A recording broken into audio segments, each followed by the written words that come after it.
La question maintenant que je me pose, en quoi le numérique peut-il changer et peut-il favoriser un meilleur engagement citoyen, selon vous, David? Je commence, honneur aux femmes. Je pense que la première définition liée au numérique, c'est que ça démocratise les choses. Donc tu démocratises l'information, tu démocratises même l'accès à ces initiatives. Donc c'est un outil qui peut être bien comme il peut être mal, mais bien utilisé, en utilisant une bonne stratégie, c'est un outil qui vous renforce. Par exemple, comme il a dit, moi je fais une initiative aujourd'hui à Nouakchott, demain à Abidjan, ils peuvent la répliquer, l'améliorer. Alors que si nous, on était juste à notre niveau à Nouakchott, peut-être même qu'on recevra d'autres investissements qu'on peut mettre en place, par exemple la forme de crowdfunding au niveau africain, on reçoit des fonds un peu partout. Donc le numérique, je trouve que la grosse partie qui est intéressante, c'est que ça démocratise, mais il ne faut pas oublier que les initiatives se font par des personnes. Et je fais souvent le parallèle avec la religion, c'est qu'il faut toujours réinitialiser la foi. Tu peux te lancer aujourd'hui avec beaucoup d'enthousiasme. Si en tant qu'équipe, vous ne réinitialisez pas et que vous ne refaites pas ce check-up sur pourquoi je le fais, au bout peut-être de 6 mois, 1 an, on s'arrête. On dit, non, j'ai pas eu l'argent, on n'a pas eu les ressources. Mais c'est plus parce qu'à un autre niveau, on n'a pas refait ce travail de se dire pourquoi je fais cette chose, on s'est juste lancé.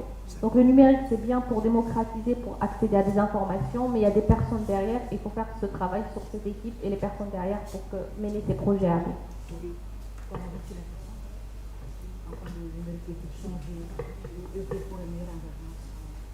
Oui, bon, de mon côté, oui, le numérique a beaucoup facilité les choses. On ne peut pas se cacher. Parce que là, si on regarde l'évolution des choses dans ces 10-15 dernières années, on va voir que le numérique a beaucoup impacté la vie des gens. Et de manière positive également, parce qu'aujourd'hui, on peut faire beaucoup de choses avec les numériques et on peut impacter plus rapidement et plus facilement via le numérique. Et l'engagement citoyen, c'est tout, il faut vraiment avoir cette volonté. Parce qu'il faut vraiment, nous, si on prend l'exemple de nous, notre cas, l'informatique était vraiment une passion pour nous. Du coup, c'était plus facile pour nous de travailler même sans avoir un retour directement. C'est ce qui a facilité les choses au début, parce qu'au tout début, il n'y avait pas de financement. Et au début, même quand il y a une organisation qui n'a pas de récépissé là, tu n'as même pas le droit à d'aide financière et tout. Et du coup, ça n'a pas empêché de faire des activités, de fédérer des gens autour de ce qu'ils aiment, qui était l'informatique. Et alhamdoulilah, aujourd'hui, on est vraiment fiers de voir des jeunes souvent aujourd'hui, que je crois souvent dans un atelier, qui me saluent. Et M. Camara, souvent vous allez bien. Bon, je ne sais même pas, après je dois.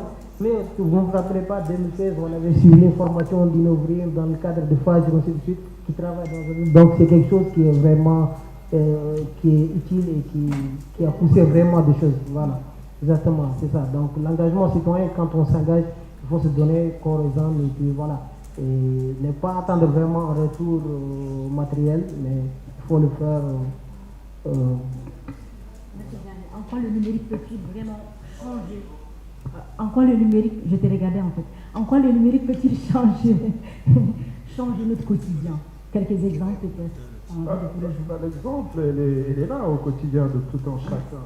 Vous ne pouvez pas vous passer des téléphones. Dans cette salle, j'en vois même devant moi qui tapotent sur leur clavier au lieu d'écouter. Ça, c'est le quotidien. Donc, comme tout outil, je pense qu'on peut l'utiliser de manière positive ou négative. Mais pour répondre à la question, je pense qu'il y a deux bouleversements. L'une, c'est l'Internet. L'Internet nous rapproche en tant qu'être humain. Elle nous rapproche parce que la réalité de quelqu'un comme moi, vers les années 97, qui vivait au Sénégal, quand je découvre Internet, ça m'ouvre une porte vers le monde. Aujourd'hui, c'est le cas de tous ces jeunes qui ont des TikTok. Si vous omettez le côté négatif et vous focussez sur tous les côtés positifs, beaucoup suivent des cours d'anglais sur TikTok. Beaucoup font du développement personnel. La liste, elle est longue. Ça veut dire qu'avec un outil qui est devenu plus accessible, moins cher, ça c'est la réalité. Plus on avance, la technologie devient moins chère, plus efficace, etc. Ça veut dire qu'aujourd'hui, il faut se projeter dans le futur. Ça veut dire que comment nous, on peut changer notre système d'éducation, comment on peut changer nos démocraties, comment prendre cet outil, l'insérer dans le quotidien de tout un chacun. Ça veut dire que vous, là où vous êtes, quel que soit le travail que vous faites, posez-vous une question simple. Comment cet outil peut améliorer mon quotidien? Vous n'aurez pas peut-être la réponse sur le coup, mais vous pouvez aller sur Internet, faire la recherche. Et comme on l'a suggéré ce matin, il est simple d'aller demander à une intelligence artificielle qui va vous donner des réponses. La dernière chose sur laquelle je vais rebondir, comme sur Internet, comme sur Facebook, comme sur TikTok, vous avez des hashtags. Les hashtags ne sont que des communautés. Aujourd'hui, comme je l'ai dit, ces communautés, n'importe qui peut en faire partie. On n'a pas besoin de carte de membre, comme dans les partis ou je ne sais quoi. Il suffit juste de suivre un sujet qui vous intéresse. Vous pouvez aussi bien apprendre, vous divertir. Mais à vous, être humain, de vous dire comment je vais utiliser cet outil pour qu'elle améliore mon quotidien. Merci encore. Merci. Cyriac, est-ce que vous pouvez nous raconter un exemple précis où le numérique, par exemple, a favorisé a été en fait une réponse citoyenne, partant de votre expérience? Ok, je vais expliquer 3 exemples. Mais déjà, pour vous prouver que le numérique n'a pas de frontières, il y a une personne dans la salle qui est Elsa, que je salue au passage. On se connaît par des amis interposés parce qu'elle a travaillé sur un projet sur lequel un ami qui était ici en Mauritanie a travaillé. On parlait de moi, on ne s'est pas vu, c'est ce matin qu'on s'est vu pour la première fois grâce au numérique. Donc c'est pour vous dire, Elsa Miske. Elle est derrière, elle est discrète. Donc vous voyez, le numérique permet ces rapprochements, c'est-à-dire sans connaître des personnes. Moi je sais que la première fois que j'ai commencé à travailler avec le président de notre association, Cher Fall, c'est comme si on se connaissait il y a des années. Mais c'est parce que toujours sur le numérique, on discutait, on parlait de qu'est-ce qu'on peut faire dans nos différents pays, comment on peut faire monter les choses, et c'est comme ça que l'idée d'Africtivis a germé en 2013 jusqu'à ce qu'on fasse le lancement officiel en 2015 à Dakar lors de notre premier sommet. Pour revenir à votre question, à savoir les initiatives, je vais prendre trois initiatives qu'on a eu à faire en Côte d'Ivoire. La première, c'est dans les années 2012-2013. Comme vous, le constat, on a constaté que les gens roulent très mal. On a constaté que les gens sont des mauvais chauffeurs et autres. On a créé une initiative qui s'est appelée Marre des chauffeurs. Et on a fait des stickers qu'on collait sur les véhicules. Donc le véhicule, quand tu colles sur ton véhicule, tu acceptes de ne pas rouler comme un chauffeur, de rouler bien. Et ça a commencé à sensibiliser au point où des médias internationaux en ont parlé et l'ont pris en exemple. Ça c'est le premier exemple. Le deuxième, c'est de dire pas à route, et autres, c'est tout. Et aujourd'hui, où je vous ministère comment je vais dire ça, du transport de la Côte d'Ivoire a lancé depuis que moi une grande campagne contre l'incivisme routier. Mais quand on a discuté avec le ministre, c'était ces idées qu'on lui disait. On dit, bon, tout le temps, vous ne pouvez pas vous promener dans les voies d'Abidjan, bien de la Côte d'Ivoire, mais on pense que chaque citoyen peut jouer sa part. Et on a juste créé un hashtag, comme il a parlé, CIV Route. Donc quand tu constates quelque chose, en théâtre, et le premier exemple que je vais prendre, et qui était une très belle initiative, parce qu'elle a été ensuite répliquée au Sénégal par Cheikh Fall et tout le comité, c'est CIV Social. Ils sont pleins politiques en Côte d'Ivoire, pour ne pas dire la guerre, mais je n'aime pas ce terme-là. Donc pendant la crise, nous, internautes, en tant que jeunes, on s'est demandé, mais qu'est-ce qu'on peut bien faire pendant cette crise-là? Pendant que d'autres jeunes cherchent à aller prendre les armes, nous, notre arme, c'est Internet et nos ordinateurs, nos téléphones et nos tablettes. L'initiative était simple, c'est de se dire, tout ce que vous avez comme souci, mettez-le sur les hashtags CIV Social et nous, on va se charger de faire le reste. qu'est-ce qu'on faisait? On a monté comment je vais dire ça? Comment je vais dire ça? Un groupe qui était en permanence sur notre page. Et ce groupe-là, quand quelqu'un, par exemple, habite à Rafat, peut-être il y a quelque chose qui est là-bas, il a sorti, il a faim, ça fait 2 jours qu'il n'a pas mangé, il écrit à Rafat, j'ai besoin de la nourriture, ou bien j'ai besoin d'un médicament. Souvent même dans le même quartier que lui, ou bien même peut-être plus éloigné, se déplaçait pour aller lui donner de la nourriture, pour aller lui donner des médicaments. Quelqu'un est blessé, je vais aller à l'hôpital, dit bon. Donc ça fait qu'on était en amont dans cette guerre-là, mais on était derrière nos écrans. Ce qui nous a fait qu'on a vu que l'engagement citoyen c'est très important. Les opérateurs ont emmené gratuitement des unités et des datas à tous leurs abonnés. Donc, un a commencé, il a donné 200, un autre on a commencé à chercher les réseaux sociaux, d'autres ont donné 1000 francs et autres, et ça a permis aux gens de communiquer entre eux. Et mieux, on a pu négocier avec une structure basée au Ghana de nous mettre en place un call center sur lequel ceux qui n'avaient pas d'unité pouvaient juste biper, nous on les rappelait. Et ça a permis de sauver 82 personnes et faire 2 accouchements en ligne. Donc, une initiative juste parce que tu es derrière ton ordinateur.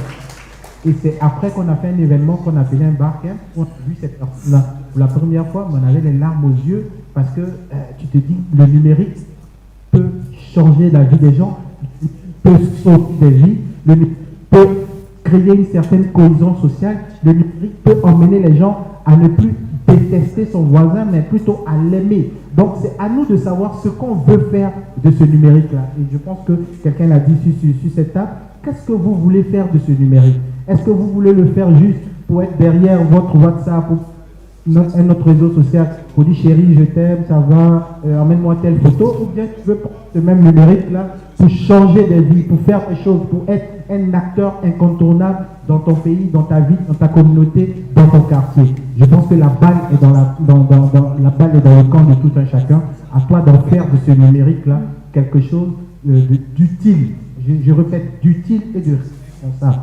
De telle sorte que cela puisse apporter un plus dans votre nation. Merci. Merci Cédric. On va juste passer à un dernier lot de questions, c'est promis, avant de donner la parole à Aïcha, et puis la salle aussi va prendre la parole.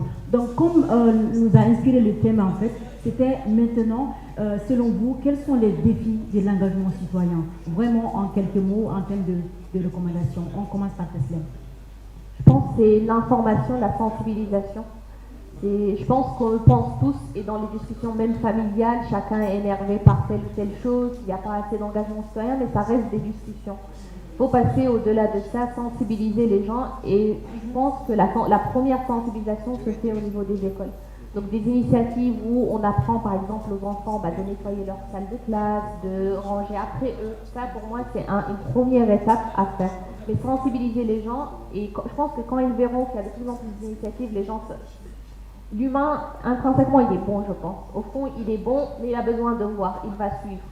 Donc, commençons par faire ces initiatives par-ci, par-là, sensibiliser les gens, et je pense qu'ils suivront. Donc, des camarades, en quelques mots, une recommandation.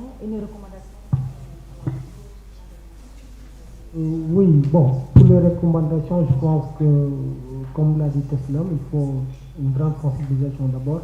Et l'engagement, ça commence d'abord par soi-même, il faut vraiment s'engager. Et quand on a une idée, il faut se lancer. Et ensuite, voilà, le reste, ça va venir. Mais tant qu'on a des idées, mais on reste sans faire des actions, ça ne va pas y aller. Merci. Monsieur Diagne, une dernière recommandation par rapport au Merci encore. Je dirais que vous soyez, comment on dit, distrait, c'est naturel.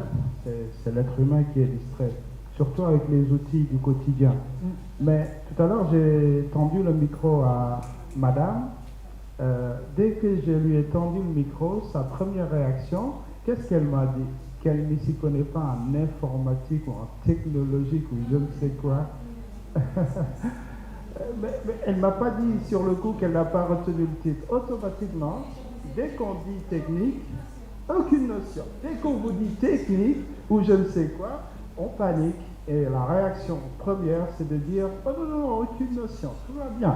Non, c'est naturel que vous n'y connaissez que dalle, tout va bien. allez sur Google, allez sur TikTok, allez sur YouTube. Vous pouvez sur ChatGPT. Même pour mes enfants à la maison, je leur dis, tu ne sais pas écrire, voici, il y a un bouton audio. Pour Google, pour tous ces outils, il suffit juste de dire le mot que tu veux rechercher, tu le dis au téléphone. Tu n'as pas besoin de bien l'orthographier. L'ordinateur va te répondre. C'est comme ça. Il ne faut pas avoir cette peur de demander. Un ordinateur, ce n'est pas un être humain. Il n'a pas faim, il n'a pas soif, et il ne va pas s'énerver, il ne va pas vous frapper, il ne va rien faire. Demande-lui 10 millions de fois. Des fois, il ne répond pas bien. Hein? Retourne-y. Va lui redemander de l'information. Dites-vous qu'un être humain, comme moi, ce serait plus pénible. Donc moi, je le dis à mes enfants, je leur dis, ok, voici le téléphone, va lui demander. Donc je vous dis la même chose. Que vous soyez perdu, c'est naturel. Mais dites-vous que vous devez faire avec cet outil. Parce que c'est l'avenir. Et il faut commencer maintenant, si vous ne l'avez pas encore fait. Hein? Donc sur ce, je vous remercie encore. Merci. Le mot de la fin avec Cyriaque par rapport au défi. En un mot, si c'est possible. Mot de la fin, F-I-N ou bien F-A-I-N. Ok. Donc, mot de la fin, c'est, je dirais, n'écoute pas les ragots. Fais ce que tu as à faire. Parce que si tu veux écouter les gens, tu vas te décourager. Je me rappelle une fois, il y a une rue dans notre quartier qui était très sale. Avec un aîné, on a décidé un matin d'appeler certains jeunes venir ramasser les ordures, rentrer dans les caniveaux pour faire. Mais tous ceux qui passaient nous disaient, mais ça c'est le travail de la mairie. On dit, mais si la mairie ne vient pas faire, il y a les moustiques qui tombent malades. C'est toi qui tombes malade, c'est pas le maire qui tombe malade. Donc on a commencé à le faire et on a dit, bon, aujourd'hui on a fait notre part. Samedi prochain, on était de 10, on est passé à 50, de 50 on est passé à 100. Mais après, la mairie était obligée de venir ramasser et venir nettoyer complètement ces rues. Commencez, sans écouter les gens, parce que les gens vont toujours dire que vous êtes fous. Vous savez, la folie, c'est quelque chose souvent de bon. Moi, je dis, tant que je n'aurai pas toujours ma dose de folie, je ne serai pas moi. Donc, soyons fous pour qu'ensemble, on puisse changer nos quartiers, on puisse changer nos pays, nos continents, nos communautés. Soyons fous. Donc, commence à être fou. Parce que le fou, là, quand tu lui dis il est fou, est-ce qu'il entend même ce que tu dis? Voilà, donc, il s'en fout. Il est déjà fou, donc il s'en fout. Donc, soyons fous. Merci Cyriaque, voilà pour ces quelques conseils qui nous incitent davantage à l'engagement citoyen. C'était encore cette table ronde, voilà, avec comme intervenant Teslem de ILAB, Cyriaque aussi de Africtiviste, et puis Gadje Camara de Innovrive et M. Diagne aussi. Et merci. Cette question. Ah, tu n'as pas répondu, bon, on m'a dit le temps. Vas-y, on t'écoute avant de clôturer la table ronde. Elle était intéressée par, c'était quoi les... Comment ça s'appelle la question? Data science. Data science. Oui, data science. Okay. Allez, répondez à la question data science. La réponse, elle est simple. Hein. Quand on a parlé beaucoup de numérique, sachez que pour que ChatGPT marche, il a besoin de vos données. C'est ce qui fait marcher mieux les ordinateurs, les YouTube et autres. Si jusqu'à présent les données, ça ne vous intéresse pas, c'est le pétrole de demain. À partir d'aujourd'hui, il faut s'y intéresser. C'est vrai que dans ma profession, on utilise beaucoup les données, c'est pour nous permettre de faire de meilleurs plaidoyers. Je pense que comme elle l'a dit, elle fait des photos dans les rues de cette incivilité. Et très souvent, on dit qu'il fait chaud. Mais personne ne peut me donner la température. C'est ce que je dis souvent. Si on sait la température de notre ville, de la météo, on peut savoir si ça s'améliore ou les choses se dégradent. D'où ils sont importants. Chacun, dans ce que vous faites, si vous ne savez pas les traiter, travaillez avec des data science, des gens compétents qui peuvent vous accompagner. Je ne sais pas si c'était une définition. Merci encore. Merci. Retenez que data science, c'est le pétrole de demain. Donc, je vais céder la parole à Aïcha pour sa contribution sur la thématique avant de faire réagir aussi la salle. Une brève introduction. C'est une grande thématique. Hein. Moi, il y a quelque chose par rapport au numérique. Je vais aborder cette question parce que il y a cette tendance des gouvernements à rendre les choses de plus en plus difficiles. On comprend tous qu'il y a des difficultés qui existent avec l'utilisation des outils et Internet. Mais il n'y a pas que du mauvais. Comme l'a dit Pape Ismaël tout à l'heure, c'est des choses qui existaient avant. Maintenant, c'est amplifié. Donc, le fait de passer des lois liberticides, en fait, ça donne l'impression qu'il n'y a que du mauvais, alors qu'il y a beaucoup de choses de bien qui sont en train d'être faites. Des vies ont été sauvées grâce au numérique. Les gens arrivent à gagner leur vie à travers le numérique, que ce soit WhatsApp, Facebook. Tu n'as pas besoin d'aller à l'école. Combien de commerçantes, parce que c'est les femmes, combien de commerçantes en fait vendent à travers les statuts WhatsApp? Lorsqu'il y a des coupures d'Internet dans les pays, toutes ces personnes-là sont affectées. Il y a l'utilisation d'Internet pour l'éducation, pour la santé, etc. Donc, l'engagement, c'est important, mais aussi, c'est pourquoi nous, dans ce que nous faisons, nous accompagnons toujours ça avec je ne veux pas dire sensibilisation, mais dialogue avec les autorités. On fait du lobbying, on fait du plaidoyer, pour qu'ils comprennent, en fait, nous acceptons tous qu'il y a un problème, il faut le régler, mais ce n'est pas à vous de vous faire enfermer quelque part et le régler. Impliquez la société civile. Et une des façons de régler ces problèmes-là, c'est l'éducation au numérique. Les gens utilisent des outils sans même savoir en fait, quelle est leur responsabilité, eux. Donc ça, c'est un problème. Au lieu de mettre de l'argent dans les lois et leur mise en Amérique pour prévenir ces problèmes qu'on essaye de régler à la va-vite. Donc c'est ce que je voulais juste ajouter. D'autres contributions dans la salle? Des intervenants, des intervenantes? Libre contribution. Alice, si tu as une contribution ou...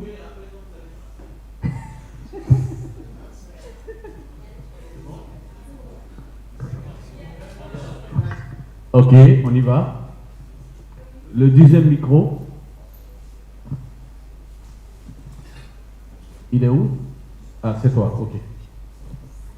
Alors, merci encore une fois à notre honneur, que j'apprécie énormément.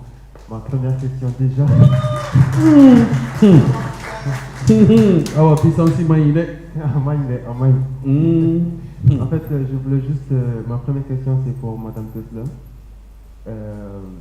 BMCI Challenge, ça commence quand? Comment? BMCI Challenge. Voilà, ah, BMCI Challenge. Ouais. Ah, c'est pour les entrepreneurs en fait. Donc, juste pour dire, vous savez, il y a une chose que nous devons tout le temps prendre en compte. C'est une chose d'avoir les outils du numérique, ça en est une autre de pouvoir les utiliser.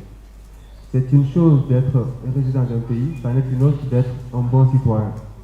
Vous savez, monsieur vient de dire, monsieur le directeur, il a dit tout de suite qu'en Côte d'Ivoire, ils ont pris des initiatives pour nettoyer tel quartier.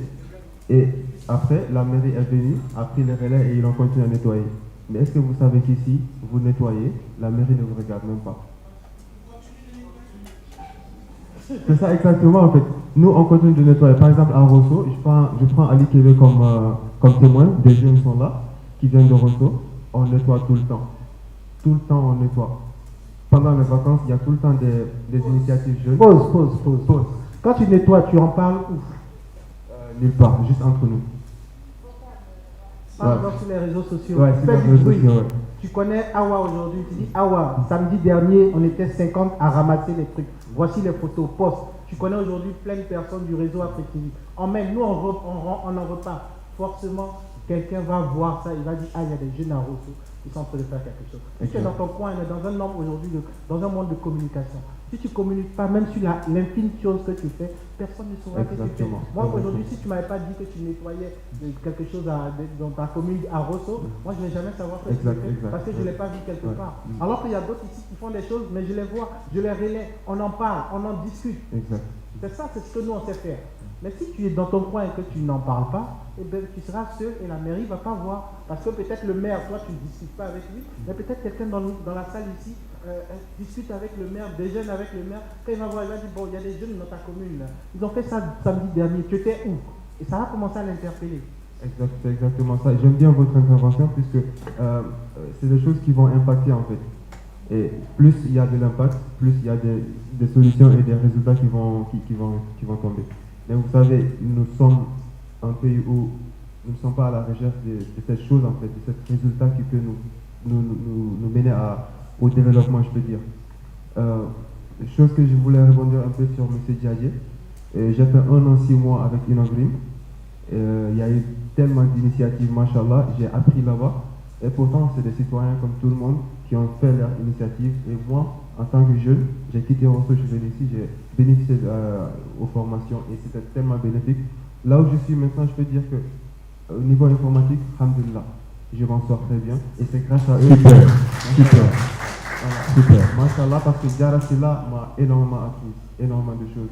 Que ce soit dans la robotique ou dans les trucs hardware et tout, ça m'a vraiment aidé énormément. Donc, encore une fois, je remercie Afrique. Merci beaucoup. Merci. Merci pour cette contribution. Merci bien. Voilà. Oui, on y va. On y va. Bon, bonsoir. Ouais, je voulais juste demander, est-ce que pour nous les artistes, moi je suis artiste humoriste, on est des influenceurs. En fait, à travers ce que nous faisons, on fait des vidéos, on peut lancer des messages et faire des sensibilisations à travers notre talent. Donc je demande, est-ce que ce projet contient une maison de production ou quelque chose de ce genre qui va nous aider à un peu faire bien notre travail, Inch'Allah. Ok. Tu poses la question à Citizen Lab Mauritanie, c'est ça? Ou bien à Afrique TV Soul? Bon, ok. Donc moi, je te réponds. Si tu as bien suivi tout ce qu'on a dit ce matin, tu vas voir qu'on parle d'engagement, surtout dans la citoyenneté. C'est l'humour que tu fais, il y a le talent. Et si ce que tu dis réjaillit de façon positive sur la société, il n'y a pas de raison que nous, on ne partage pas tes vidéos. Au contraire, on sera une plateforme qui va te permettre d'avoir de la visibilité parce que ce que tu fais peut sensibiliser et nous, c'est notre objectif. C'est bon? Merci. Alors, merci Awa et merci aux panélistes. Voilà, et on va vous raccompagner avec des applaudissements, s'il vous plaît.